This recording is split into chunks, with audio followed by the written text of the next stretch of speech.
So in the last chapter, in chapter 3, we started with the percentage of sales approach to make pro forma financial statements. And the reason of making financial pro forma was to know how much money should the company raise externally. So in other words, we wanted to calculate the external funding needed. And because we started, in the beginning, we started with thinking about the growth rate in sales or growth rate in assets. So in this chapter, we are going to talk about the growth rate itself. So especially we are going to think about the growth rate in sales. So there are two parts. In first part, I'm going to explain adequate level of growth rate, which I call sustainable growth rate. And in the second part, by comparing the growth rate in reality with the sustainable growth rate, I'm going to consider a firm as a undergrowing or overgrowing firm.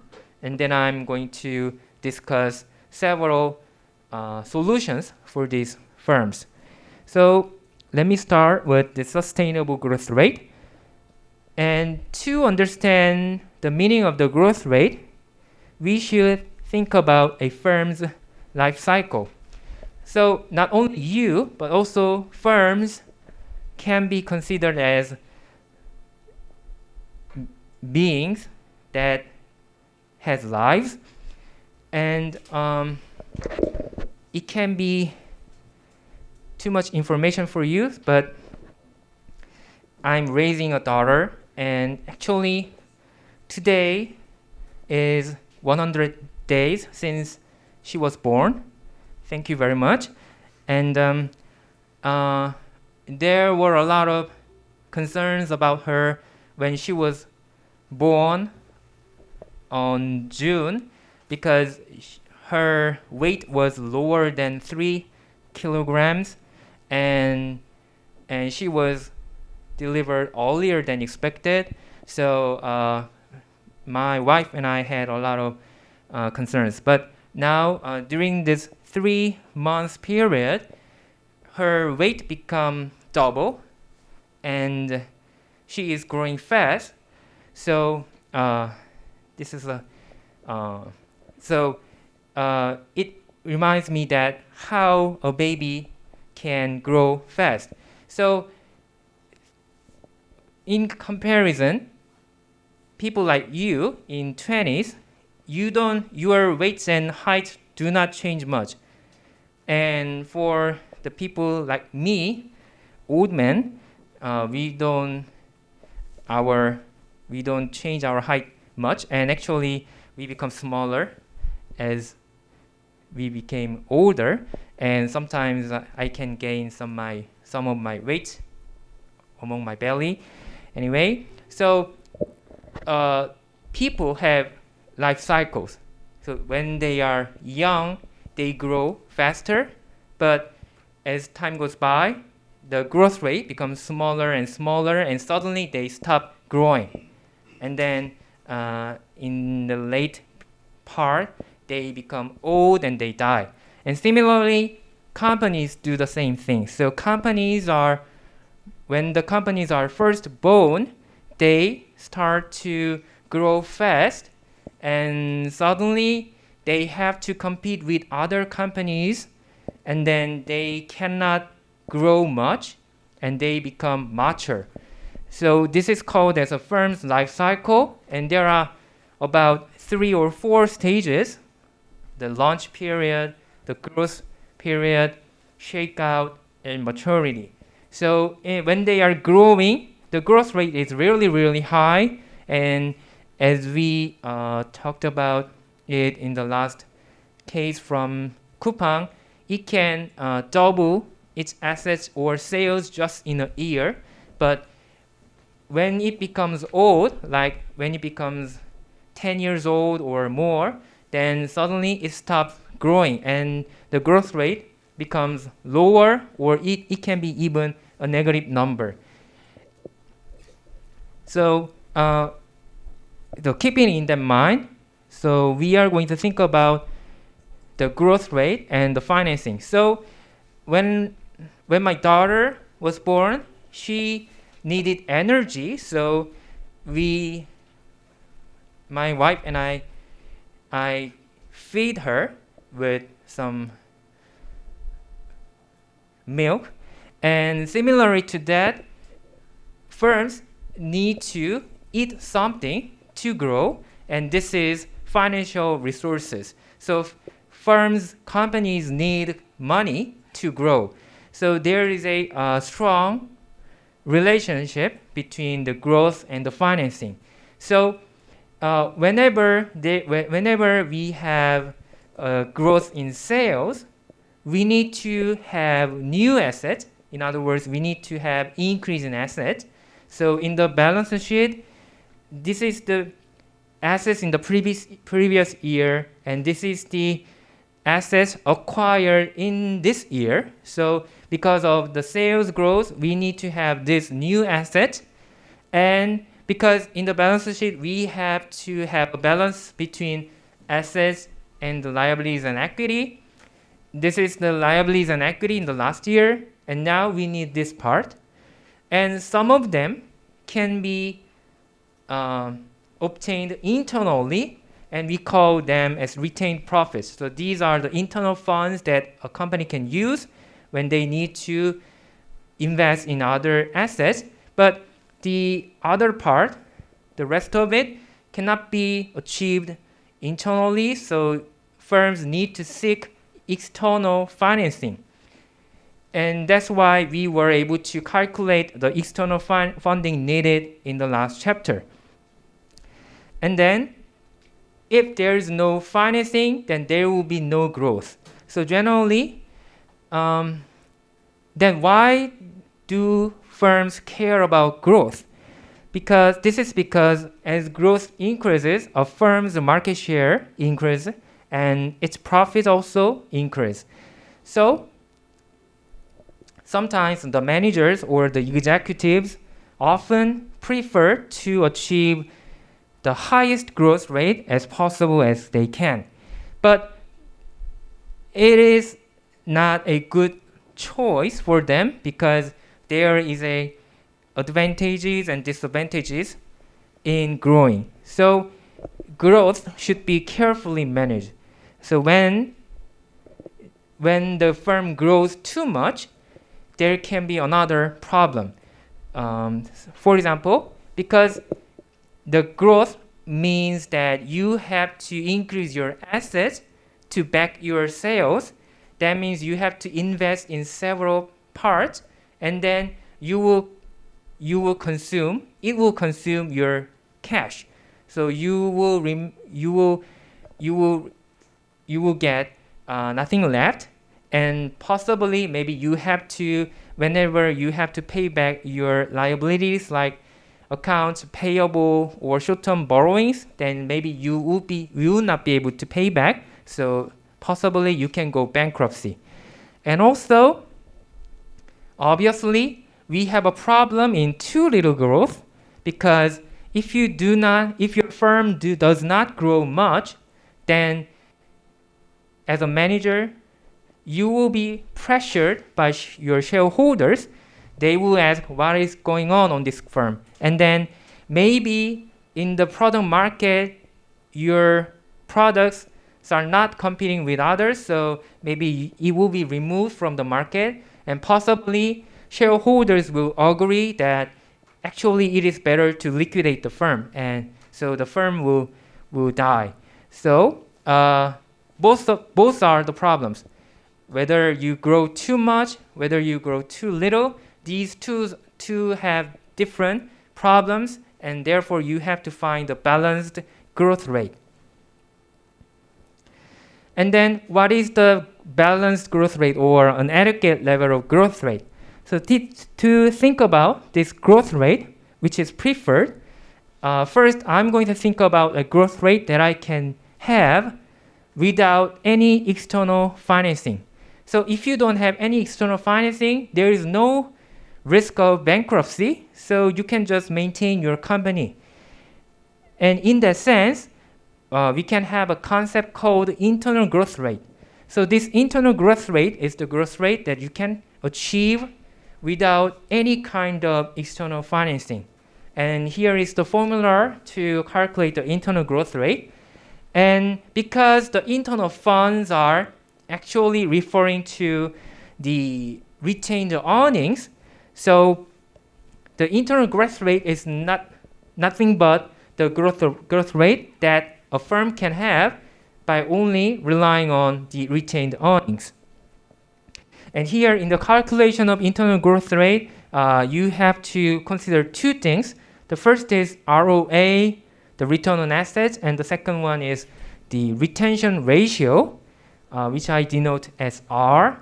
And here the retention ratio is the percentage of net income not distributed to the shareholders. So when you get some net income, some of them will be distributed to shareholders in the form of dividends or the stock repurchases. So these are the dividend ratios. And then by taking out of this dividend, then the remainder will be called as the retention ratio.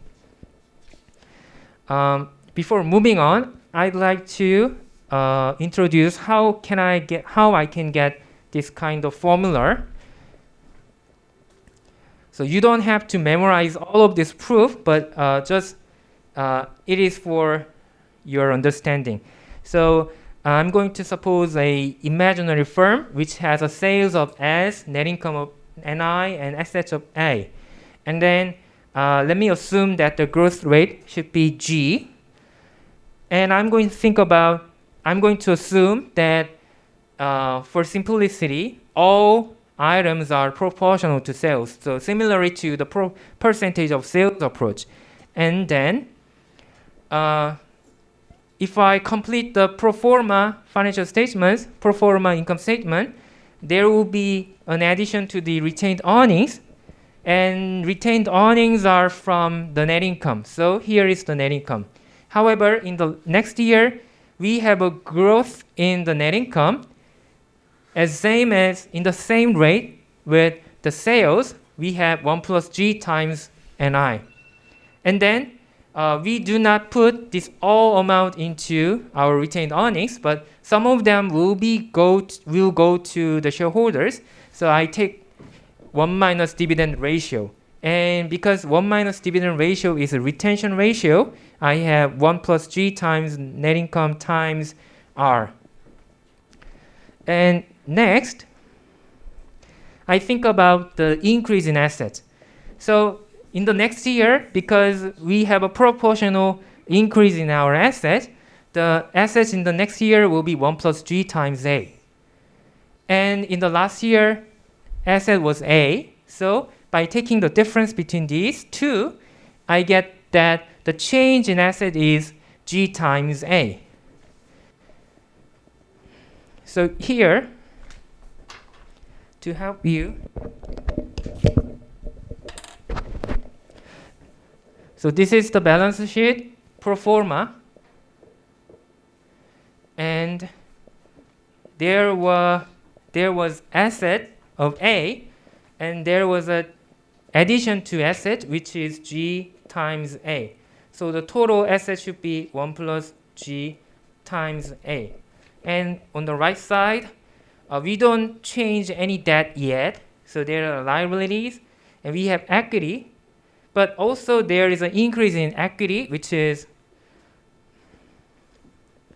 1 plus G times net income times retention ratio. So by taking the difference between these two, I can calculate the external financing needed, and it should be the difference between these two. So this is the change in assets, and this is the change in equity, and there is no change in liabilities. So by taking the difference, I can calculate the external funding needed. However, this should be zero because we are assuming that we do not rely on any kind of external financing, but we are only relying on the internal financing. So EFN should be zero. So therefore, we have a equation here. And by solving this equation, I can obtain what will be the G. So solving for the growth rate G, I can get G should be Ni times R over A minus Ni times R.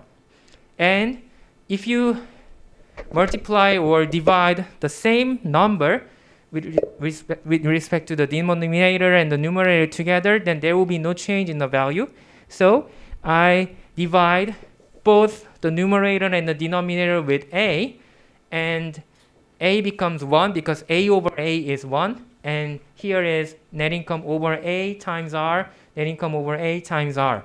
And by definition of ROA, net income over asset is the ROA.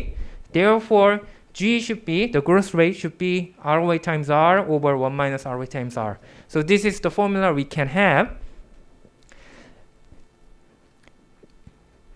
And next, we have an example of calculating this internal growth rate. So in the last chapter, we had a case of R&E supplies. And in 2017, its ROA was 5% and its dividend ratio was 50%. And then, first, you have to calculate the retention ratio. Fortunately, in this case, the retention ratio is the same as the dividend ratio because the dividend ratio was a half. However, you should make sure that you are calculating the retention ratio and then you are using it, not the dividend ratio itself. For example, if the dividend ratio is 30%, then the retention ratio will be 1 minus 30%, which is 70%. Anyway, and then we can use the formula to calculate the internal growth rate. So it should be the ROA 5% times the retention ratio, this one, not this one, over 1 minus ROA times the retention ratio again. So it will be 2.56%. And so far, we talked about the internal growth rate. And the concept, the rationale behind this internal growth rate is that we do not rely on the external financing anymore. And it seems very conservative to me because even though we have a well-developed financial market where we can raise our funds, we are not relying on it. So it seems very inefficient to me. So maybe by raising some external funds, maybe our firm can grow much higher, and it will be helpful for our shareholders. So therefore, I'm going to allow some external financing, however, only limited level. So I'm going to raise external funds, but I would not increase the leverage ratio, the equity. I would not make a change in our equity multiplier. So I'm just going to keep it as a constant, and then at that level, I'm going to have some kind of external funds. So that is called a sustainable growth rate. So the sustainable growth rate is the growth rate which you can obtain by relying on some external funds, but only to the amount that there will be no change in your leverage ratio. And to calculate the sustainable growth rate, you should use this formula. So there are two versions in the formula. This is the version that I'm going to present you, and the version that you are going to use in the midterm. However, this is the textbook version, and here we have a hat here. This is because the ROE calculation is somewhat different from what we know. I'm going to explain it soon. Anyway, the G, the sustainable growth rate, the G star is ROE times R over 1 minus ROE times R. So the difference between the internal growth rate and the sustainable growth rate is in the internal growth rate, we had ROA here and ROA here. However, in the sustainable growth rate, we have ROE and ROE. So by substituting ROA with ROE, we can change the internal growth rate into the sustainable growth rate. The reason, the insight the implication is very simple. So in the calculation of internal growth rate, we didn't think about any kind of external funds.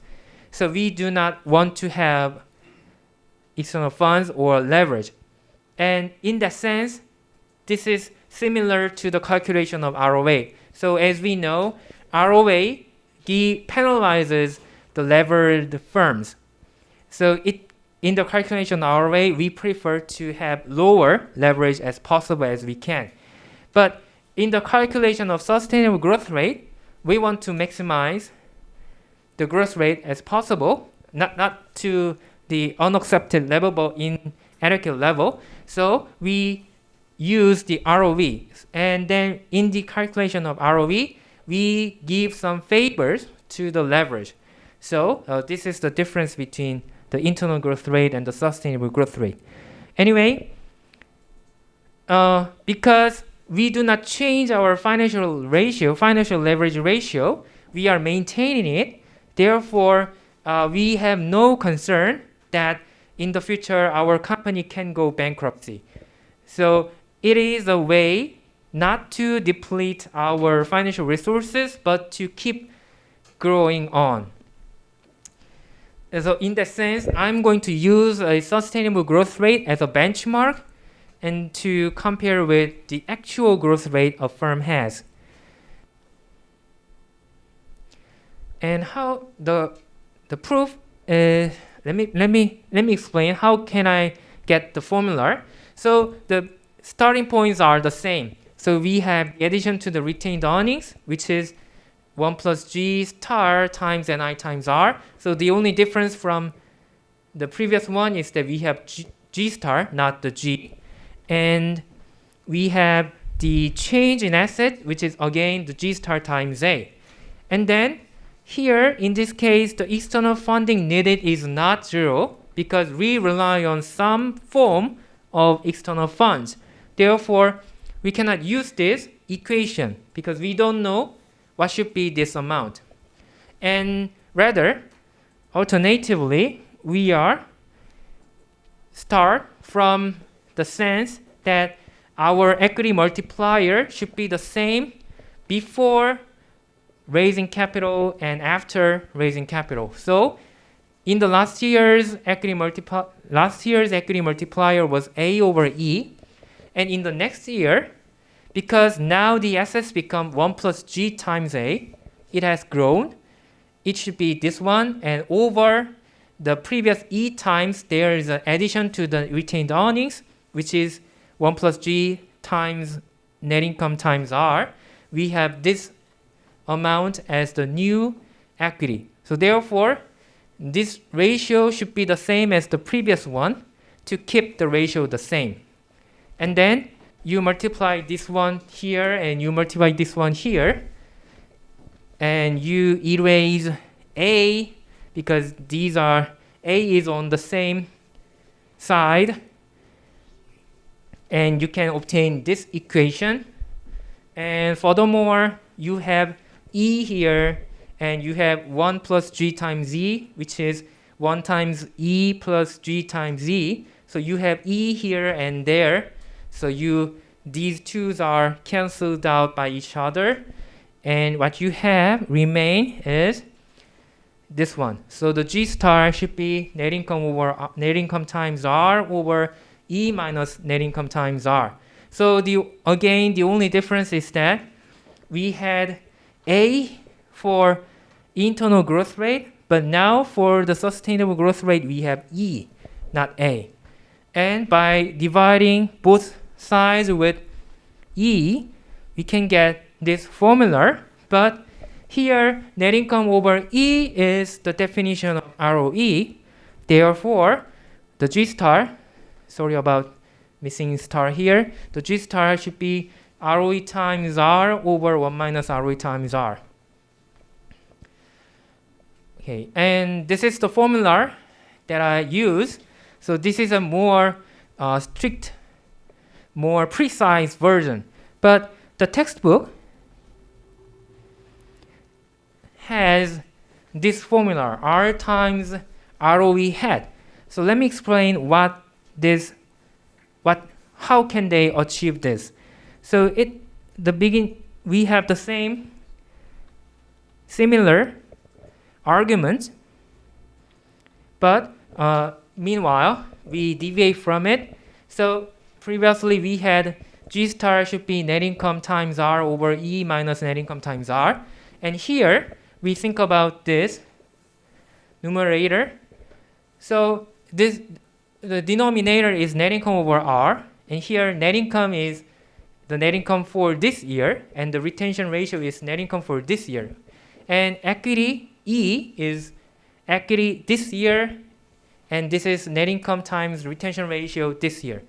And then you take out net income times R from E. What does it mean? The equity will increase by the addition of retained earnings. However, we are extracting it, so we are taking the minus.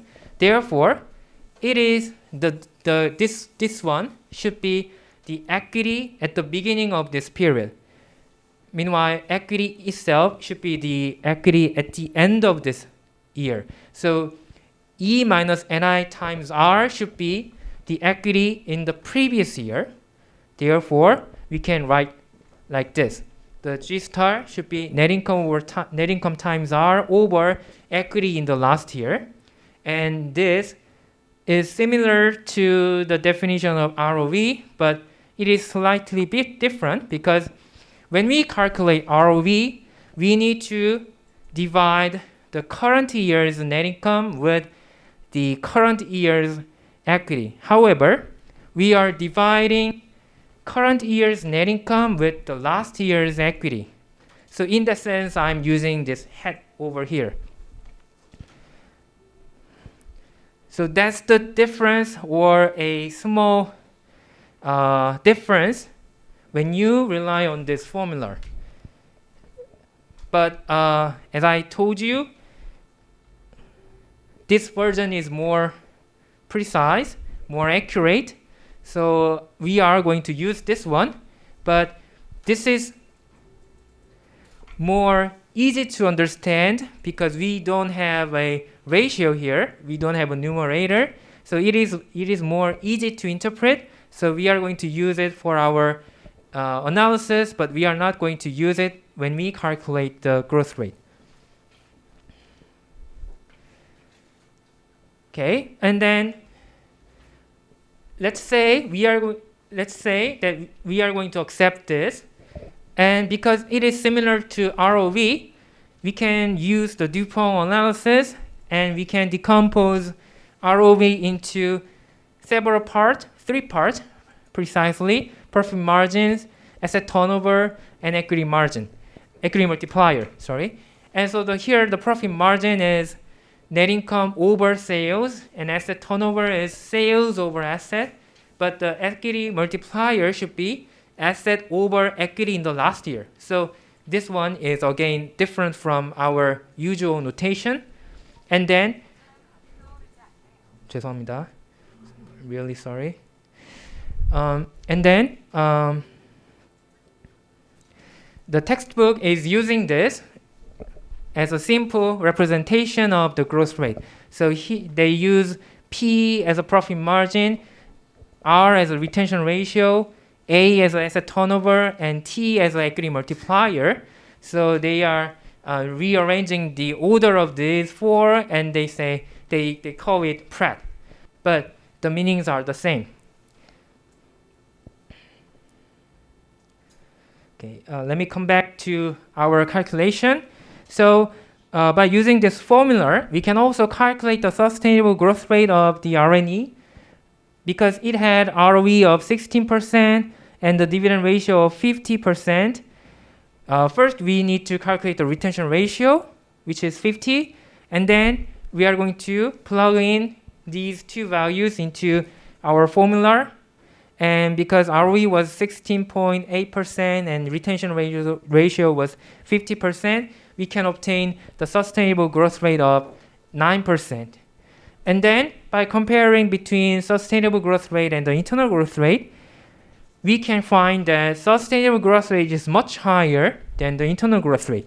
And this is always true for usual companies. So the reason is because sustainable growth rate allows raising liabilities, borrowing some money outside. However, internal growth rate does not allow it.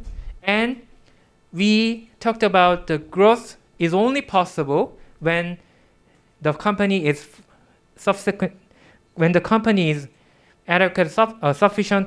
financed. Therefore, because there is a finance in sustainable growth rate, but there's no financing in internal growth rate, we can have a higher growth rate. We can achieve higher growth rate by allowing some debt, but it is not possible when we only rely on the internal growth rate.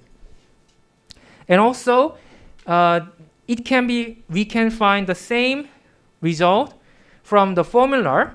So in the sustainable growth rate, we have ROE, but in the internal growth rate, we have ROA. And usually ROE is higher than ROA because we need to multiply equity multiplier to ROA to get ROE. So equity multipliers are usually higher than 1. Therefore, the sustainable growth rate is higher than the internal growth rate. Yeah.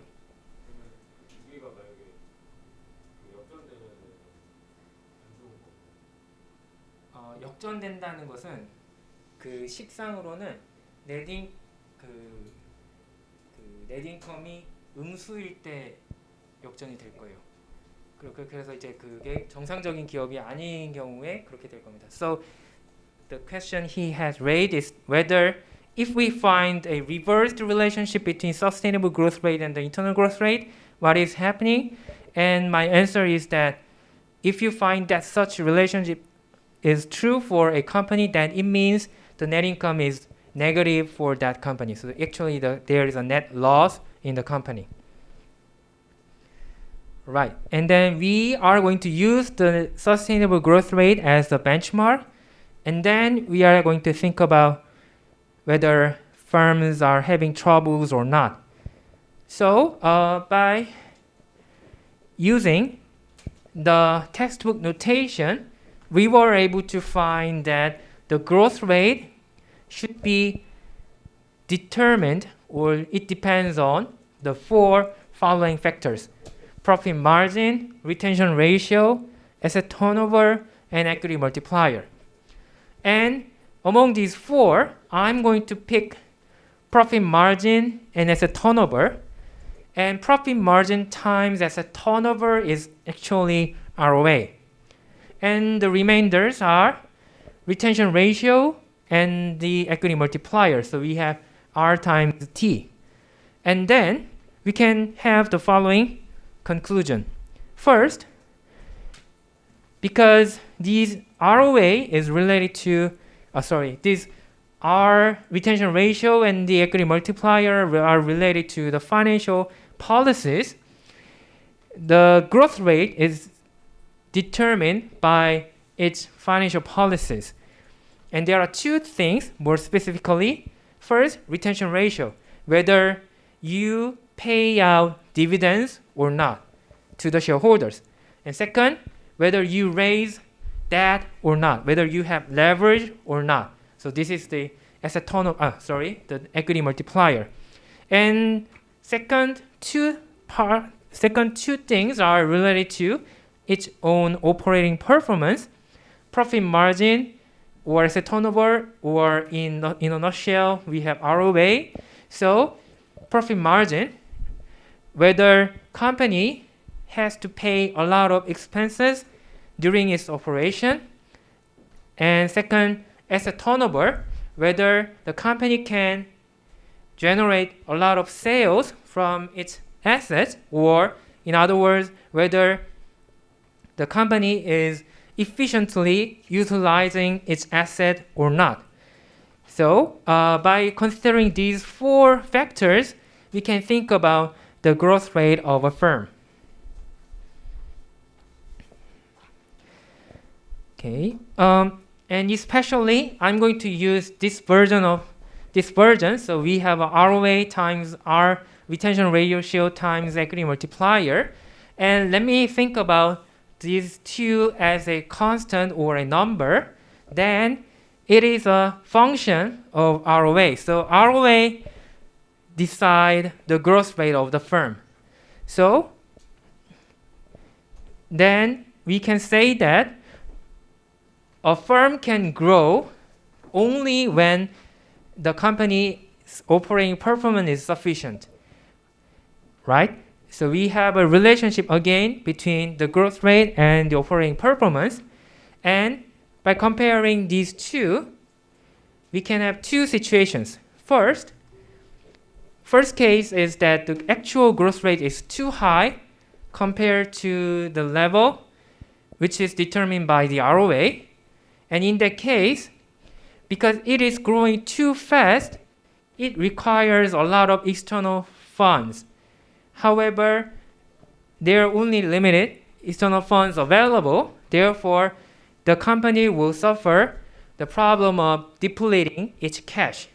So we are going to call this situation as cash deficit. And in the second case, the actual growth rate is too low compared to the level determined by its ROA.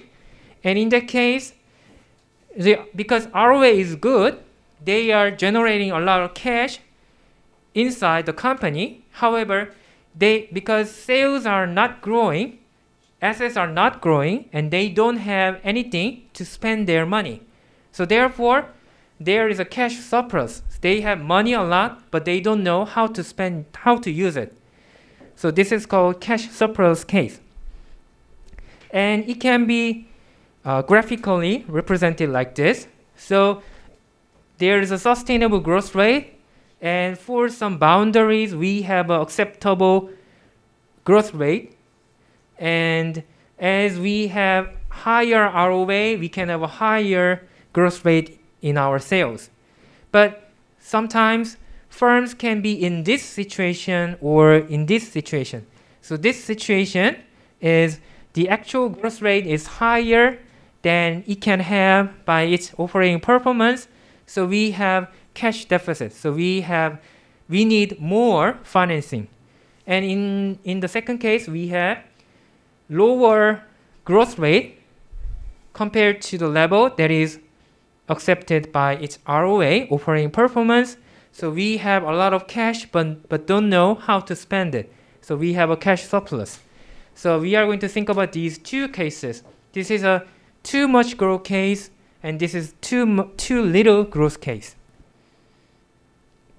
First, there is obviously a problem when the company does not grow well. So we are going to think about the too little growth problem.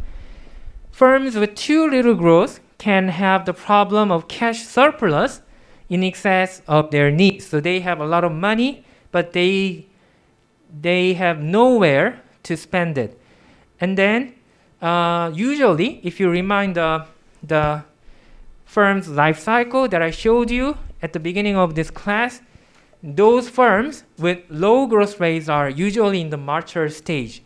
So they are already mature firms in their own industries, and their sales are not growing well.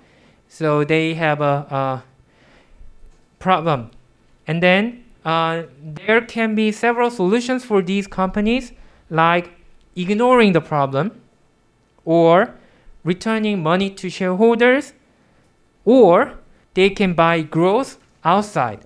So let me explain each by each. First, we can just ignore the problem. We can just keep the money inside the firm. Some companies try to save their financial resources in the form of cash without using it for anything. And there is a rationale for them. It is called precautionary motive. So by precautionary motive, it means that they are preparing a sudden change in the future. So they are worrying about that maybe in the future they can have a sudden economic shock, adverse shock, that can make them difficult in the future. So to overcome this shock, maybe at the time they will require a lot of cash. They have to pay back their liabilities at the time. So therefore, for that reason, they are just keeping the money inside the firm. And this is similar to the similar thing happened during the COVID-19 crisis.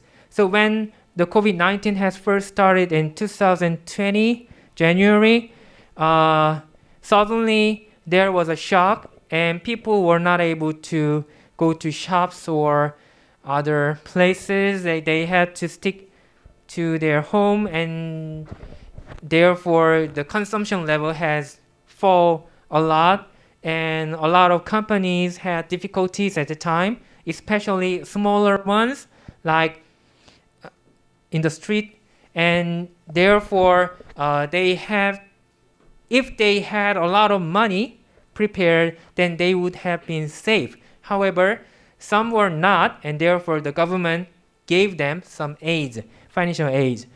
But if company knew that such shock can happen in the future, then they should prepare by themselves. Therefore, it can be the reason why they do not spend their money, but they are keeping it. And also, in this fourth generation of industrial revolution, we are experiencing a dramatic change in our industrial structure. For example, the traditional industries are falling and new industries are rising, and sometimes some two industries which were seemed irrelevant to each other, now they are becoming closer to each other and they are becoming a new industry. So in this case, firms have to prepare what will be available in the future. So therefore, they have to keep their money until they find a good investment opportunities in the future. So that's why some Korean conglomerates, some business groups, 재벌, in Korea had kept their cash in their firm in the form of retained earnings, but they didn't spend it. So newspapers has criticized them a lot because they are not investing in some valuable projects, but those managers for these firms argue that they are preparing for the future. And in the case of ignoring this problem of low growth rate, and keeping the money inside the firm, then you have to be prepared for your shareholders as a manager. So as a manager, you will be complained by your shareholders because you are not spending your money and it seems like you are wasting valuable financial resources. Therefore, they will come to you and argue that you are going to be fired. And then you have to convince them so that you can keep your job. So that's the problem. And otherwise, you will be regarded as actually you are preserving some money for your own private benefit. So you will be kicked out of your company. So you have to make sure that you can convince your shareholders that in the future there could be several risks, and so therefore that's why we are keeping this money. And if we are not going to keep this money inside, then we have to find a way out. So a better option could be this one, returning money to shareholders. So from the beginning, the reason that companies keep the retained earnings is because they believe that by doing so, rather than distributing the money to shareholders immediately, they can increase the size of the money they have. So they can have more profits by investing for the future. So that was the reason why companies often have retained earnings, but not 100% dividend ratio. And now, if you know that your industry has no new investment opportunities, so there's no good investment opportunities anymore, and then there is no reason for you to keep the money. Therefore, it is better to distribute the money to shareholders, because your ultimate goal in managing company is to give shareholders maximum profit they can have. So that was the principle in corporate finance. We have to maximize the shareholders' wealth, and because there is no way to do so, then we have to return the money to shareholders. And furthermore, even if your company has no plan to spend your money, maybe your shareholders have. Your shareholders can have other valuable projects. For example, they can eat some decent dinner by using the money. However, maybe they can invest the dividend money to another startup. And then maybe this is for good all for us. So it is better to return the money to shareholders. And finally, we can buy growth outside. So buying growth seems awkward, but it is actually possible in reality. So if your company feels that there is no investment opportunities available for your company, then maybe other companies can have good investment opportunities. Therefore, you can purchase the other companies and make these opportunities yours. So this is called as mergers and acquisitions. By mergers, it means that your company and the other company will become one. And by acquisitions, it means that your company will get the control of the other company. And one of the example doing this strategy in reality there are two examples: Google and Facebook, which is now Meta. So Google and Meta has been the strongest companies in their own industries long before. For example, Google has become the #1 leading company in searching web engines, and Facebook has become the leading company in social network. And then because they have generated a lot of cash from their own industries, but they didn't have nowhere to spend their money, so they started to invest to new startups. They started to support venture firms. They started to purchase others' patents. They started to purchase others' technologies, and then they consumed those investment opportunities. And by doing so, they were able to continue to grow. So in reality, it is possible to buy growth outside of your firm. And this is not the only reason why often many firms participate in M&As, but it can be a good reason for your companies to do so. And we can classify M&As into several dimensions, and I'm going to introduce 3 of them. First is horizontal integration. So horizontal integration means that your company and your rival company is in the same sector, but now you stop competing each other and you become one as a larger one. So you are going to be a dominating company in your sector. By doing so, you can have an economic of scales.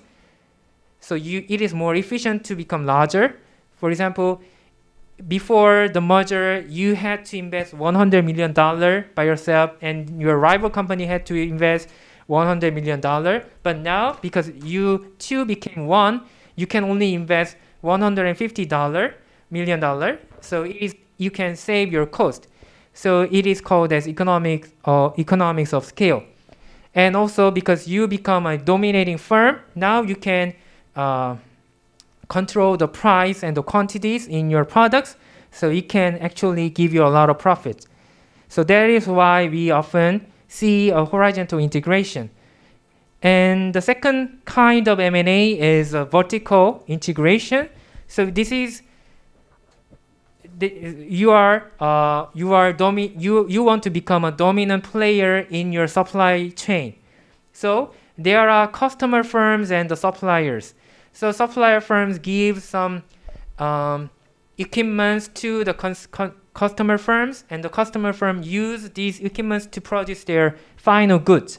And by merging these customer firms and the supplier firms, then it can control all the process in your supply chain, starting from the raw materials to the customer goods at the end. So therefore, it will become more efficient for your company in this kind of industry. So that is called as a vertical integration. And the last one is called as a diversification. So the diversification means that your company is merging or acquiring some firm, but this firm is not relevant to your own business. This is you are in totally different two industries. However, you want to go to a new sector, or you want to investigate this, you want to adventure this new industry. So that is why you are merging with this firm or acquiring this new firm. And it often happens. So this is actually the Google's case. Google was a web searching engine company, and suddenly it acquired YouTube, and now it is also one of the leaders in the content providers. And also Google has acquired several other companies as well, so it is going to other industries as well. And also Meta is not only investing to the social networks website, but also it is involving with some new technologies such as coins and other things as well. So you can often see the examples of diversification in reality. And many 재벌 companies in Korea, they are also trying to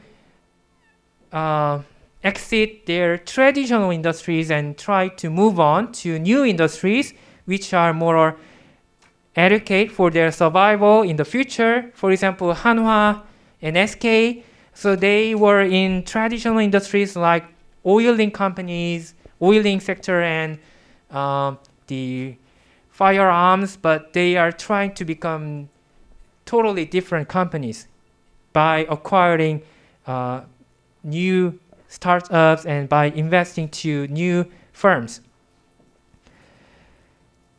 Okay, let me show you an example from the textbook. The Hasbro again. So we have data from 2012 to 2016, and as you can see, by considering these four factors, we can calculate the Hasbro's sustainable growth rate as this one. So the sustainable growth rate is 7.8, 8.6, 11.8, 15.4. However, unfortunately, Hasbro's actual growth rate was negative in 2012 and 2013, and it became 4.8, which is again even smaller compared to the sustainable growth rate. And in 2015, it is only 4, while the sustainable growth rate is 15%. Therefore, Hasbro had too little growth problem. In other words, cash surplus problem. So in response to this situation, they have raised its dividend payout ratio. So actually, during this period, they paid out $1,000 million in dividends and $900 million in stock repurchases. So they paid a lot to their shareholders. They chose the second option. They returned the surplus, the excess money to their shareholders. So as a result, this company was able to overcome its low growth problem, and this graph shows these dramatic changes. So if we plot the graph, in the x-axis we have ROA, and in y-axis we have growth rate in sales. And in 2012 we start from this point. So there was a too low, actually a negative growth rate in 2012. It was here and it was here in 2014. Finally, in 2016, it was able to go to a safe place, safe region. So it is now achieving a sustainable growth rate. So it is overcoming this difficulty.